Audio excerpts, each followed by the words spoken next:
बसून घ्या, देतो, थांबा जरा. माझा अधिकार आहे ना, तुला द्यायचं मी देतो.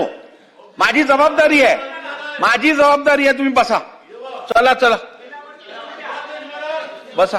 बोला बोला. रामटेकच्या राम मंदिराचा जो कारभार आहे तो पूर्वी पुण्यातील एक व्यक्तीला प्रशासक केलं होतं. ते 6 महिन्यात 4 महिन्यात एकदा येत होते. नंतर कोर्टाने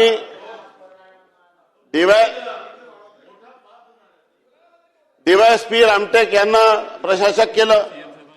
त्या डीवायएसपीला कायदा सुव्यवस्थेच्या वेळेत अडचणीमुळे वेळ मिळत नव्हतं.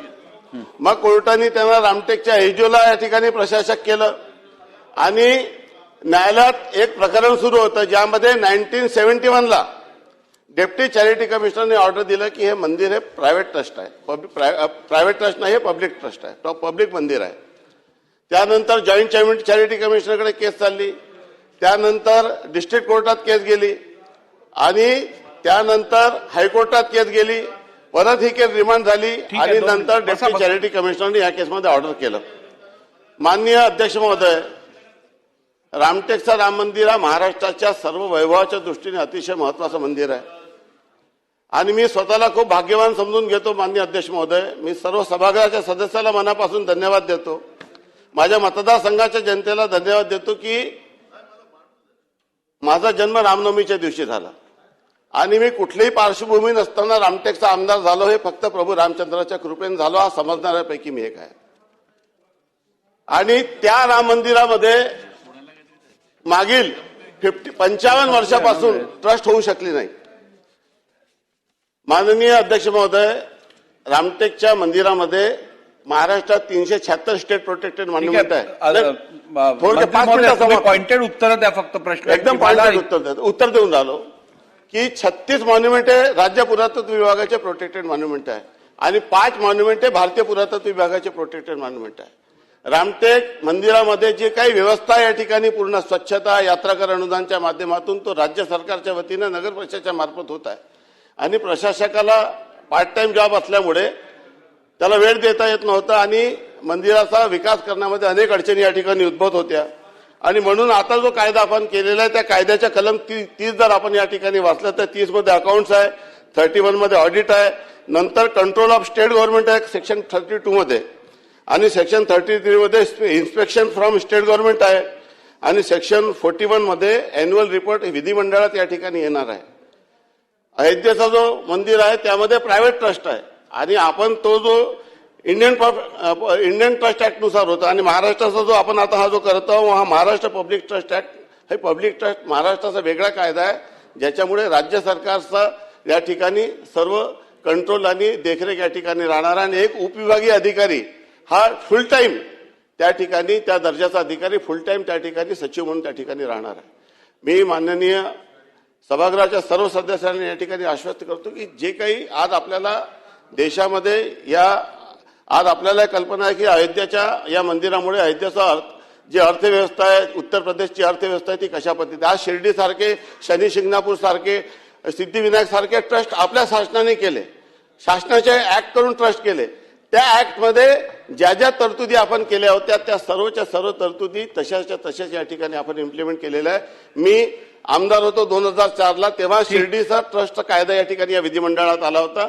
माझा जो पत्र या ठिकाणी मी जेव्हा आमदार असताना शासनाला दिला होता तो शिर्डीच्या धर्तीवर रामटेकला ट्रस्ट करा असं मी त्या संदर्भात देखील दिला होता आणि मी ती जी मानधनाची वगैरे जी व्यवस्था आहे ती आजपर्यंत आपल्या सरकारने देखील जे कायदे केले ते त्यानुसार ते सर्व केलेले आहे आणि राज्य शासनाचा पुरातत्व विभागाच्या अनेक परवानगी आणि या सर्व अडचणी आहे म्हणून या संदर्भामध्ये राज्य सरकार, नगर परिषद आणि भोसले घराण्याची केस सुरू होती. भोसले घराण्याने केस टाकली होती त्यामुळे हा वाद संपुष्टात यावा म्हणून परत अशा पद्धतीची लिटिगेशन होणे म्हणून किमान एक सदस्य आपण भोसला देवस्थान ट्रस्ट या ठिकाणी ठेवण्यास या ठिकाणी तरतूद केलेली आहे. मी सभागृहाच्या सर्व सदस्यांना आश्वस्त करतो, सांगितलं नाही मी शिर्डी पासून सर्व ट्रस्टमध्ये त्या कायद्यामध्ये तिची तरतूद आहे, परंतु ही तरतूद आपल्याला जर वगळायची असेल तर महाराष्ट्राच्या सर्व कायद्यामध्ये या संदर्भामध्ये वगळावं लागेल.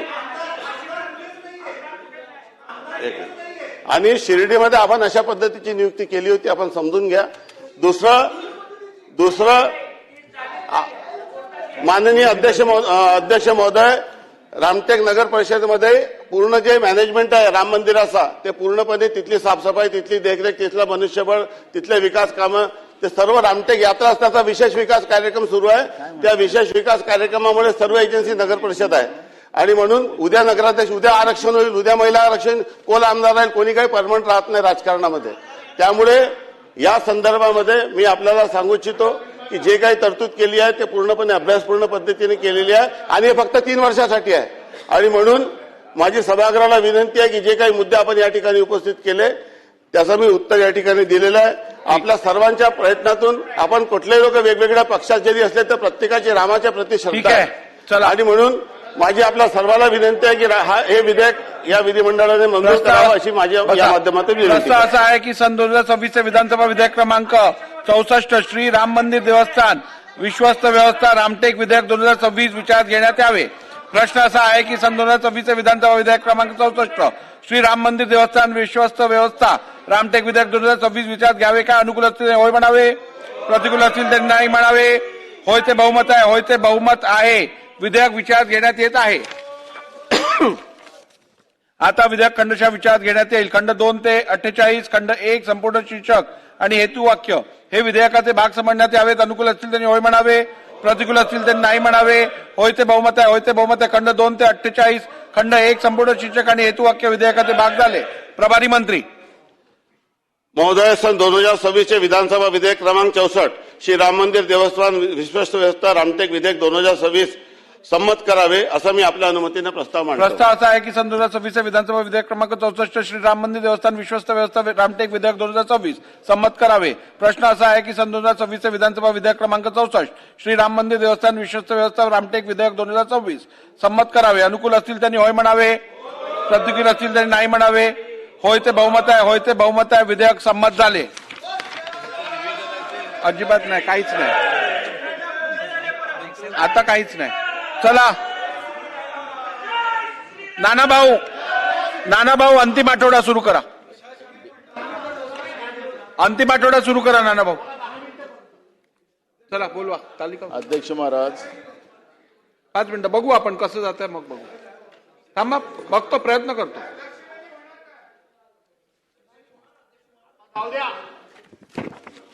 चला नानाभाऊ. मला तुम्ही बिलावर बोलू देतो म्हणाला होता, ते बोलू दिलं नाही. जबाबदारी घेतली होती आपण. मी तुम्हाला बोलायला द्यायची जबाबदारी घेतलेली ती पूर्ण करत आहे. अध्यक्ष महाराज, या बिलावर तुम्ही हसत खेळत काढून राहिलं बिल, पण महाराष्ट्रामध्ये देवस्थानांची परिस्थिती फार वाईट आहे. त्याच्यावर ठीक आहे, आज मला नाही बोलू दिलं. अयोध्येमध्ये घडलं ते उद्या महाराष्ट्रातही खूप साऱ्या देवस्थानात घडणार आहे. त्यामुळे कुठलाही कायदा करत असताना या कायद्याला, कारण की अयोध्येचं नाही पूर्ण देशाची बदनामी भगवान म्हणजे अयोध्येमध्ये झालेल्या चंदा चोरीचं प्रकरण पूर्ण जगामध्ये गाजतंय आणि आपल्या भारताची बदनामी होत्या, तशी महाराष्ट्राची होता नाही. एवढीच काळजी आपण घेतली पाहिजे होती, म्हणून मी बोलतो होतो. अध्यक्ष महाराज असो. अध्यक्ष महाराज, 292 अंतिम आठवडा प्रस्ताव या ठिकाणी आम्ही आणलेला आहे अध्यक्ष महाराज, आणि तो विरोधकांचा महत्वपूर्ण आयुध कुठे गेले बघा या ठिकाणी आम्ही वापरलेला अध्यक्ष महाराज. पण त्याच्यातही आम्हाला बोलण्यासाठी जे काही बंदी आणली जाते ती खऱ्या अर्थानं बरोबर नाही अध्यक्ष महाराज. सगळ्यांना बोलू दिलं पाहिजे अशी आमची भूमिका होती.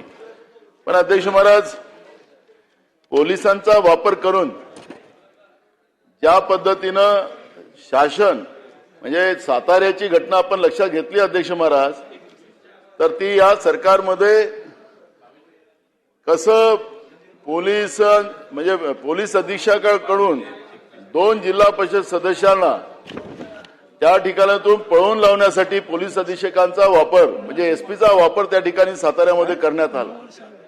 मंत्र्याला धक्काबुक्की झाली अध्यक्ष महाराज. त्या ठिकाणी मंत्र्यांना धक्काबुक्की झाली. म्हणजे मंत्री सुरक्षित नाही या सरकारमध्ये, तर या महाराष्ट्रामध्ये सामान्य लोकांना काय परिस्थिती असेल याचं सगळ्यात मोठं उदाहरण साताऱ्याच्या घटनेमधून आपल्याला पाहायला मिळतं अध्यक्ष महाराज. अध्यक्ष महाराज, आमच्या भंडारा जिल्ह्यामध्ये एसपीच्या माध्यमातून आता परवा झालेल्या विधान परिषदेच्या निवडणुकीच्या काळामध्ये त्या निवडणुकीमध्ये आपण पाहिलं असेल बंटी, सगळ्यांवर येणार आहे ही वेळ आणि हे सगळ्यांनीच सभागृहाच्या सगळ्या आमदारांनी आपण लोकांनी समजलं पाहिजे की आमच्या जिल्ह्यातल्या पोलीस अधीक्षकांना सांगण्यात आलं की जे उमेदवार आमच्या विधान परिषदेचे होणार होते त्या लोकशाही मराठी ऐका, पहा, जागरूक रहा.